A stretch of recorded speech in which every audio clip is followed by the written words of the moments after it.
blasphème. C'est quoi un blasphème, Valérie? Un mensonge! Un mensonge! Dis ça! De ceux qui disent qu'ils sont juifs. T'es quelle nationalité, Valérie? Est-ce que les Haïtiens aujourd'hui disent qu'ils sont des juifs? Est-ce que les Jamaïcains disent qu'ils sont des juifs aujourd'hui?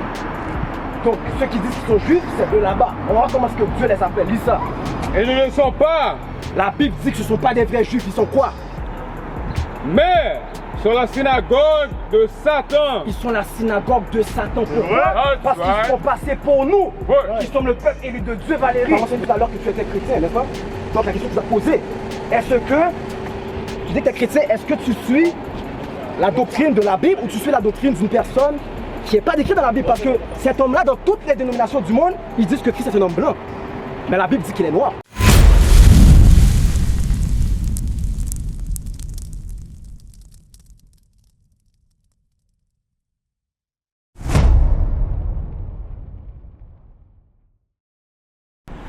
Hé mon frère, ça va? Laisse-moi poser une question, mon frère. Tu as l'air très éduqué, laisse-moi poser une question. À quoi est-ce que Christ ressemble selon la Bible?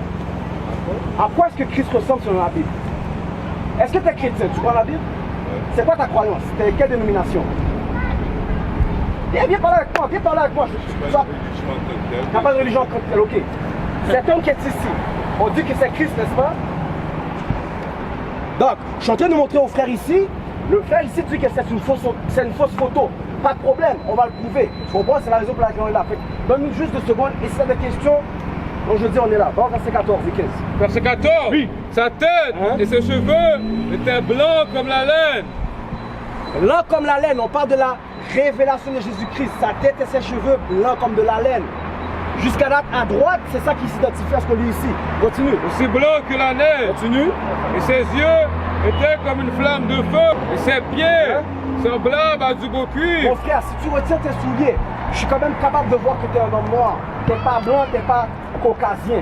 Tu vois, je veux dire, on dit que les pieds du Christ sont semblables à du beau cuivre. Comment tu t'appelles, mon frère? Valérie. Valérie, quelle est la couleur du cuivre, Valérie? Ouais, le cuivre. Le cuivre. C-U-I-V-R-E. C'est pas? Comme ça. Qui coule le cuivre? Jaune. Non, ma jaune ou un cuivre qui jaune. Excusez. Ma jaune ou un cuivre. Hé, ma soeur, laisse-moi poser une question. Ma soeur. C'est comme Bon, c'est ça ici, ok? C'est ça ici. Le cuivre, ok? C'est du bronze. Ça fait du bronze aussi. Ok? C'est basané, c'est brun. Continue. Et ses pieds semblables à du beau cuivre. Comme s'il brûlait dans une fournaise. Comme s'il était brûlé dans une fournaise. Ouais. N'importe quoi que tu mets dans une fournaise et que tu sors, ça sort de quelle couleur, Valérie? Voilà. Donc Christ est un homme noir sur la Bible. C'est vrai. Ce que je veux dire, tu as mentionné tout à l'heure que tu étais chrétien, n'est-ce pas?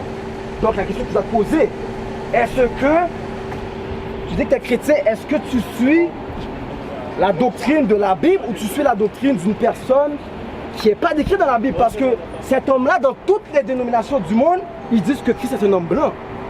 Mais la Bible dit qu'il est noir. Ouais. Donc là, il faut que tu poses la question pour dire, ok, la Bible dit que Jésus-Christ est noir, alors que moi, dans ma tête, dans ma religion, on dit que Jésus-Christ est blanc, ou on dit que Jésus-Christ n'existe pas, n'est-ce pas? Ou que personne ne l'a vu. Mais Christ a dit de sa propre bouche, il va y avoir des faux Christ. On a la description du Christ ici. C'est un homme noir, Valérie. Tu comprends? Donc si tu es chrétien et tu veux servir Dieu, quiconque t'enseigne la Bible est supposé t'enseigner ça. Est-ce que les pasteurs nous enseignent ça aujourd'hui? Non. Pourquoi? Parce qu'ils sont confortables avec la façon que le système est. Nous, on ne l'est pas. Tant si longtemps que le peuple haïtien est en bas de l'échelle, on n'est pas satisfait. Tant si longtemps que les autochtones, les hispaniques sont en bas de l'échelle, on n'est pas satisfait, Valérie. On est supposé être une nation élue. Tu comprends? Donc la question qu'il faut se poser, Valérie, si on est le peuple élu de Dieu, pourquoi est-ce que toutes ces choses nous arrivent? Pourquoi est-ce que tu es né ici ou tu es né ici?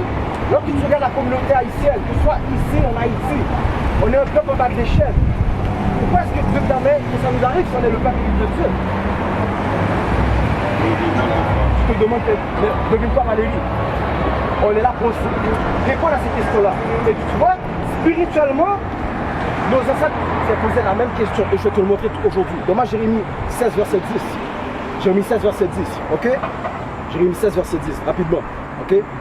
Je vais te montrer pourquoi est-ce qu'on est en bas de l'échelle et ce que Dieu s'attend de toi aujourd'hui. Parce que tu n'es pas passé ici par hasard. Tu étais sur le bord de partir.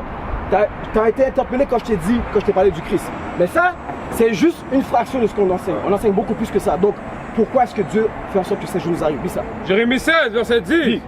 Et il arrivera, lorsque tu montreras à ce peuple toutes ces paroles, et qu'ils te diront, pourquoi le Seigneur a-t-il prononcé tout ce grand mal contre nous? Tu comprends?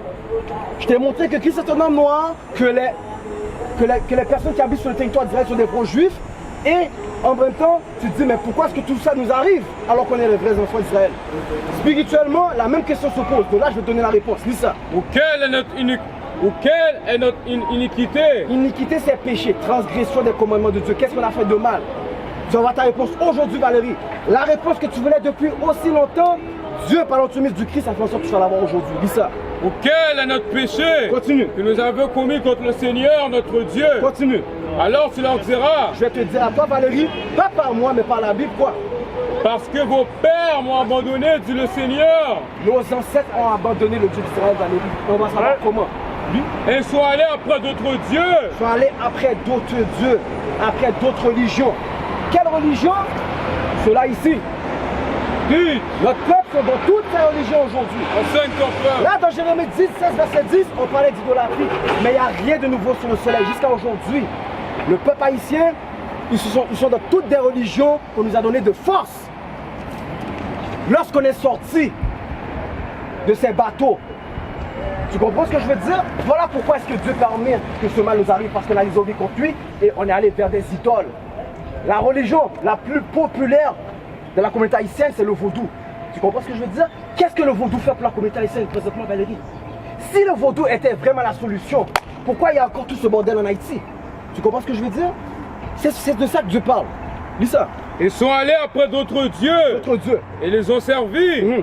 Et les ont adorés. Ils m'ont abandonné. Ils n'ont pas gardé ma loi. On a abandonné Dieu et on n'a pas gardé sa loi.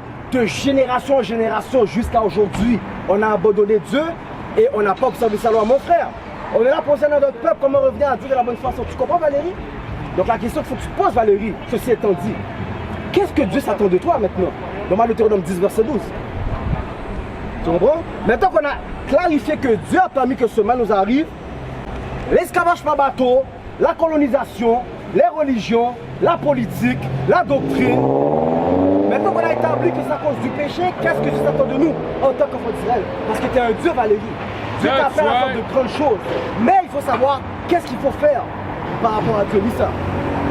Deutéronome, chapitre 10, verset 12. Comment?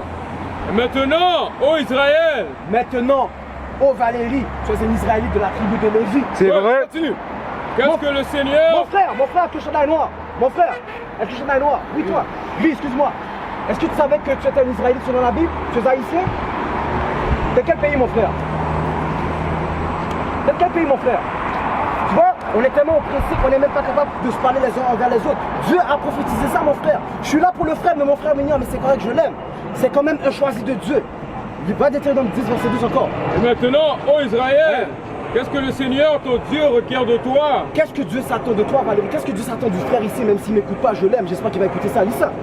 Sinon de craindre le Seigneur, ton Dieu. Il faut craindre le Seigneur, ton Dieu. De la même façon qu'on a une relation avec nos parents et qu'on va avoir peur qu'ils nous châtient sur quelque chose de pas correct, c'est la même chose pour Dieu. Il faut réfléchir, ok, est-ce que Dieu va aimer si je fais A, B, C? Il faut qu'on apprenne à craindre Dieu. Aujourd'hui, on ne crée pas Dieu. On fait ce qu'on veut contre la parole et on pense qu'il va pas avoir de conséquences. Continue. De marcher dans tous ses chemins et de l'aimer et de servir le Seigneur ton Dieu de tout ton cœur et de toute ton âme. Continue. De garder les commandements du Seigneur. Qu'est-ce que Dieu a dit à Valérie? De garder les commandements du Seigneur. Il faut que tu observes les commandements de Dieu. Across the earth, the prophets move. From city streets to distant lands, the message is the same. Israel must rise. Through every quest, every journey, the truth spreads. No border can contain it. No distance can silence it. Our nation lives in every moment. In joy, we celebrate marriages. In sorrow, we honor our dead. On the Sabbath, we gather as one. Families rejoicing together, bound bound by the commandments of God. Yet are we tried. From the stones in Kenya to the hatred in Montana, we endure as a soldier of the Lord. And still, the mission expands. On the airwaves, on the screens, in every nation under heaven, Israel's voice is heard. We build our communities. We raise our children in royalty. We restore what was broken. We clean what was defiled. We show the world who we are.